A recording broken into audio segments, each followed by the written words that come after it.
Alright, so all the lovely little goodies is going to go on this guitar. We'll start here. We got the locks, strap locks. I use these on all my guitars. I absolutely love them. I've never had any issues whatsoever with them. Wonderful. Got my knobs that will match the new paint job and new pick guard very nicely. Just some screws I'm going to use for the pick guard. I got me some shielding tape. It's copper. That way I make this as noiseless as possible. Got bare knuckles brute force pickup. This is actually from the neck position out of my Les Paul. I realized I never use that position on that guitar. I mainly use it for chugging, and I always use the bridge position. So I'm just going to use this to save me $150 and put this in my guitar, which actually this has already been in there. I put that in there a little while after I put the $12 pickup in, because I wanted to actually record with this guitar. So there's that. The original output jack cover on it was all bent up and cracked and nasty looking, so I got me a nice new one. I have the black tusk nut to put on it. I've got the Graphtec auto lock locking bridge tailpiece. I have another Graphtec. Actually, I have the saddles, and you can see this is going to make for a lot less string breakage, which I never really had an issue with, but this will also help it stay in tune a lot better. And speaking of staying in tune, got my Ratio multi-geared tuning machines. So I love these Ratios. I've seen them on several guitar videos. They're locking tuners. Philip McKnight actually used these a lot. So I thought, hey, I'll go ahead and put them on my guitar, make for more tuning stability. So that's all the goodies. Oh, the strings I'm going to put on it. DR, I absolutely love DR strings. I'm not opposed to others, but I absolutely love DR. I like these because they're a mix. You got really light high end and moderately low end. So I could chug a little bit harder and still play lead, and everything's nice and pretty, and I absolutely love these. So what I'm going to do is reassemble my guitar with all the stock stuff except for the pickup. I'm going to continue using that pickup just because I've already done a review on this pickup and it sounds phenomenal. So if you want to see that review, you can check out when I put them into my Les Paul. So yeah, and I'll give A and B examples. I'll put just the bridge in and then let you hear what the bridge sounds like versus the original bridge, and then the saddle and the nut, and then the tuning machines and all that lovely stuff. So let's get to doing this. And the neck plate that I put on, Custom 001 USA.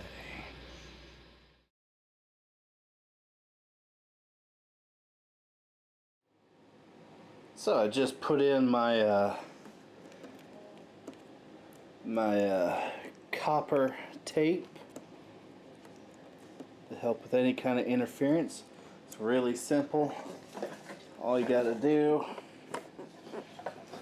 is cut how much you need, peel the back off, and stick it like tape. And I kind of overlapped it a little bit. Now I'll have to punch the holes obviously in it for the pots to go through, but that cavity is now taped. And that is the pickup cavity shielded.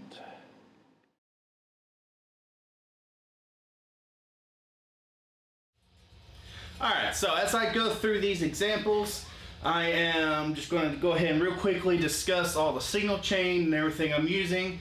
I am using a Mahar, whatever, Flying V guitar, slightly modified with a bare knuckles pickup, brute force, new pots, new output jack, and obviously new paint job and new pick guard.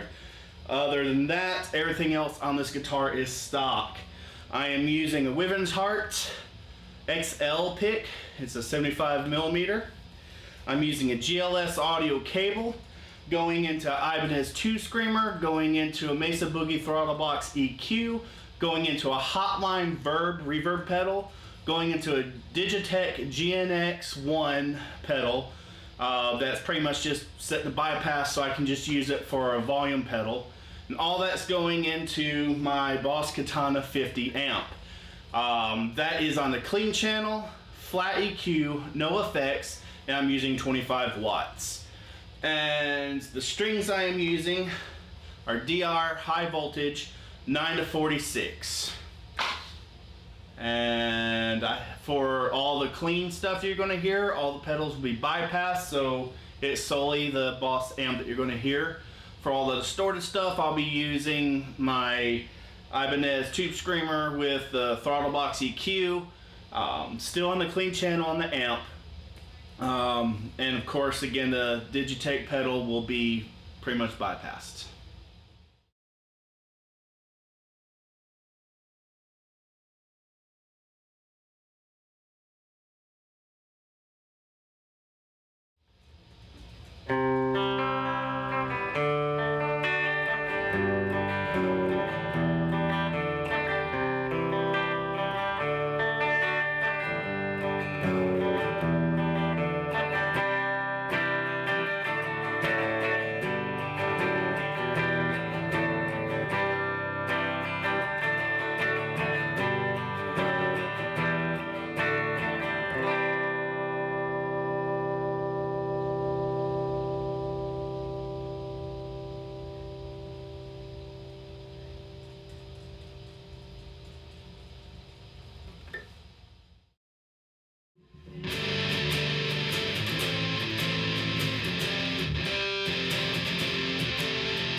Alright, so I've ran into my first issue so far with this whole entire build.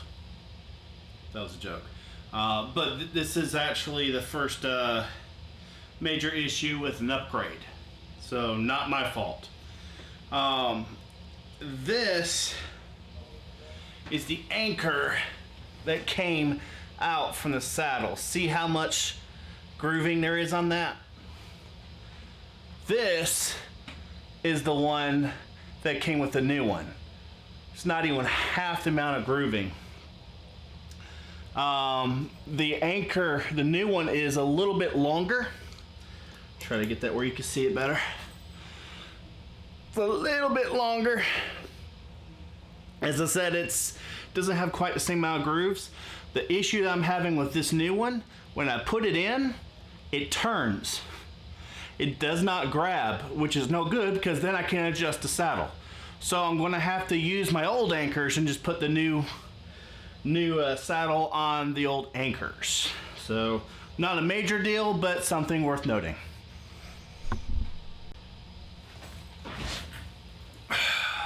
And I was doing so well. So, another issue with this saddle. It doesn't work at all.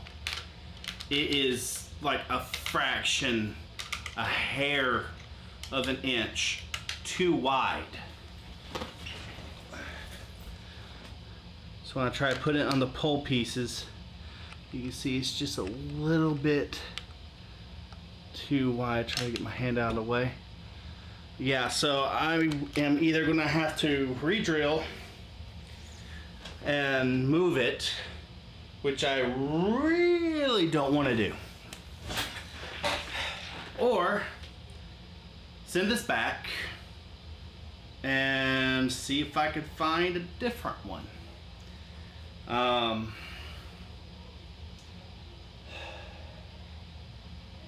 Darn.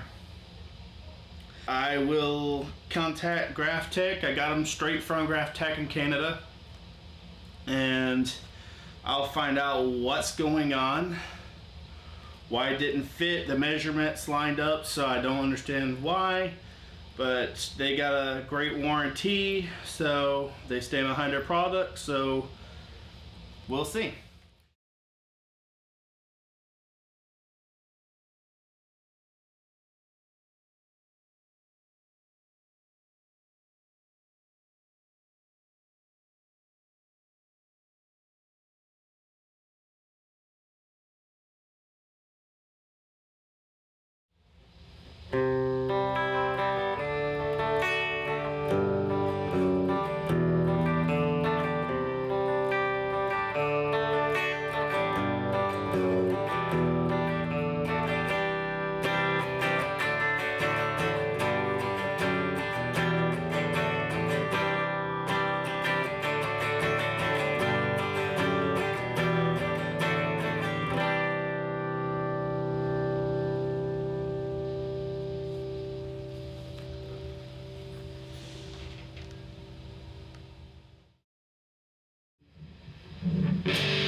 Good morning.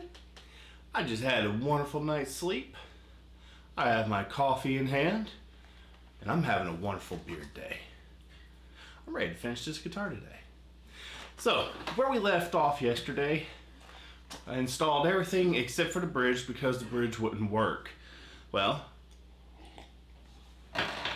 after doing a little bit of research on it, it is actually a common issue with these bridges, that they're just a smidgen too wide, and by a smidgen. I actually measured, and it's 1 millimeter too wide, and that's consistent with some of the reviews I've read on other people's about this, and they said is actually easy enough to modify.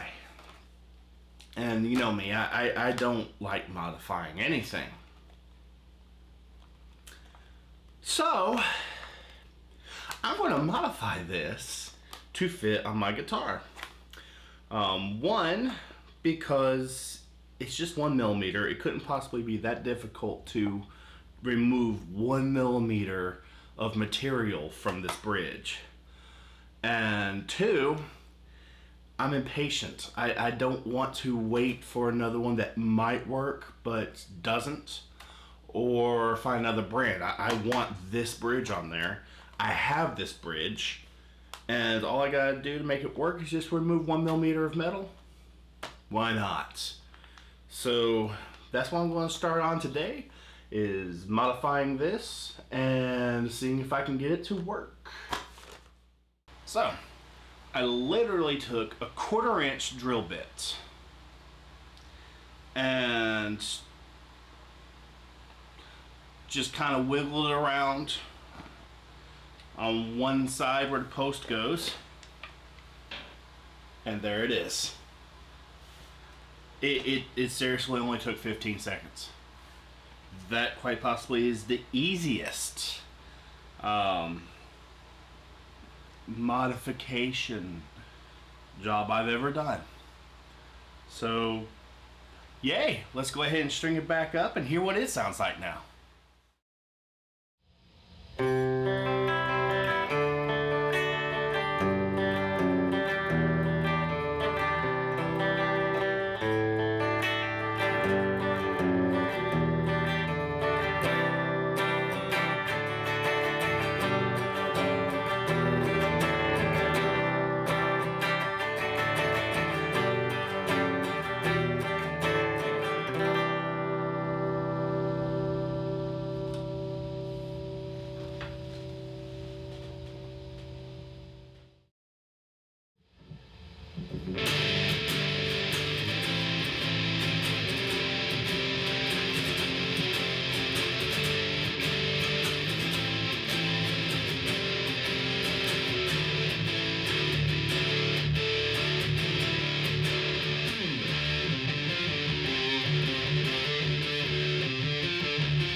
Alright, so it's been a little bit of time. I did a full setup on it, set the intonation, because obviously new saddle, which actually I had to do very minor adjustments, so that was cool.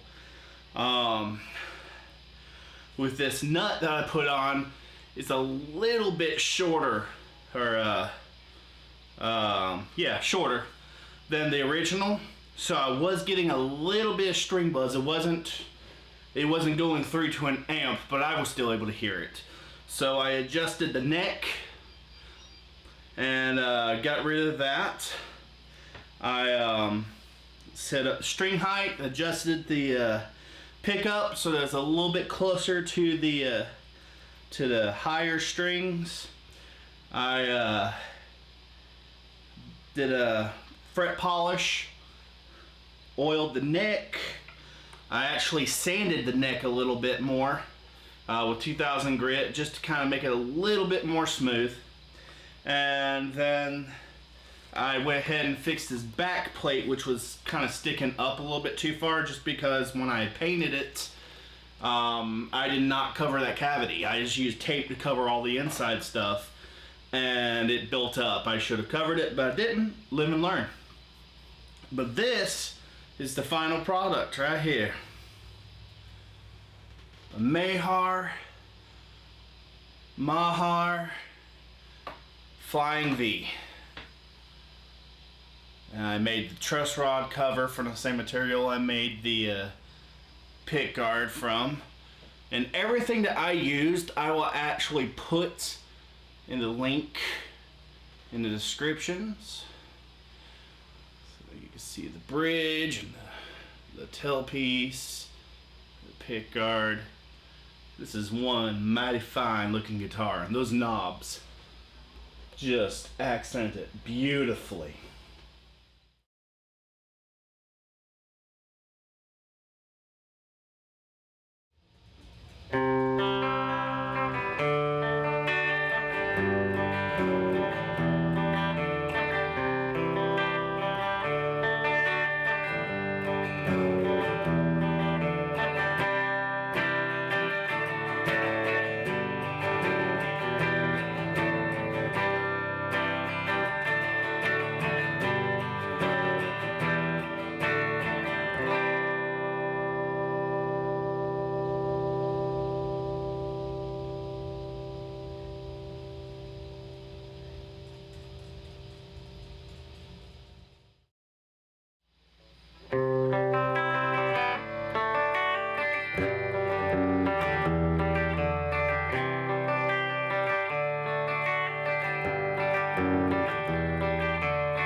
Final thoughts.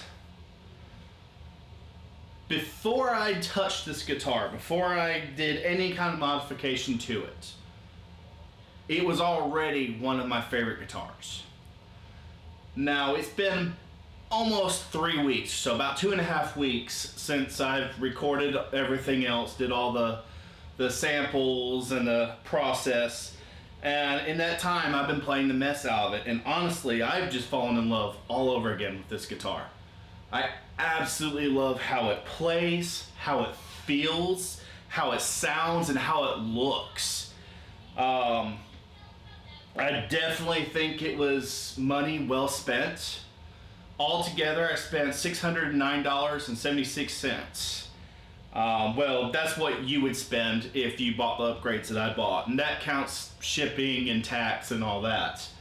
Part of that cost is for a bare knuckle pickup, which, as I said previously, I actually did not buy this pickup for this guitar. I bought a calibrated set for my Les Paul. Never used a neck pickup, so I just went ahead and put it in the bridge position on this guitar. Otherwise, it would have been an extra $130 or so. So I spent roughly about $500 or so on this guitar that was given to me by a good friend. Now, you can go online and possibly find these for around $80 to $100. That's what I've been seeing in past examples. But honestly, I haven't seen any of these online for a while now. Not saying if you really know where to look, you might find one, but you know, so there's that. But I absolutely love this guitar. So is it worth spending that kind of money on a guitar that's used is $80 to $100? Well, if you enjoy playing the guitar beforehand, then yes, most certainly. Because it's only going to get that much better. And it really has. I mean, the tuning stability is just remarkable. I love the locking tuners. So much easier to change the strings out.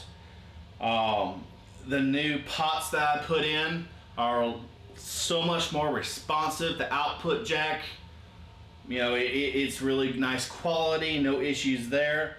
And of course, bare knuckle pickup. You can't go wrong with a bare knuckle pickup. Now, when I listened back to the audio samples that I did, as I went through and replaced all the stuff, one thing that I noticed, it had a more presence, more like a mid-range presence, once I put everything on it versus when it was all stock. Now, something I didn't notice, but I have noticed in the last 2.5 weeks as I've been practicing, it also has a lot more low-end presence too. Like, this joker really kicks as I'm playing. It's just really powerful, and I really dig it. I love it so much. Another thing that I noticed from the recordings and just from playing, this thing will sustain. Like, it just has a phenomenal sustain to it now. It sustained all right beforehand, but now it has quite a bit more, about 15 to 20 seconds more sustain than it had before. So that's phenomenal. So that's about all I got. In the description, you're going to find links to everything that I used to put on it.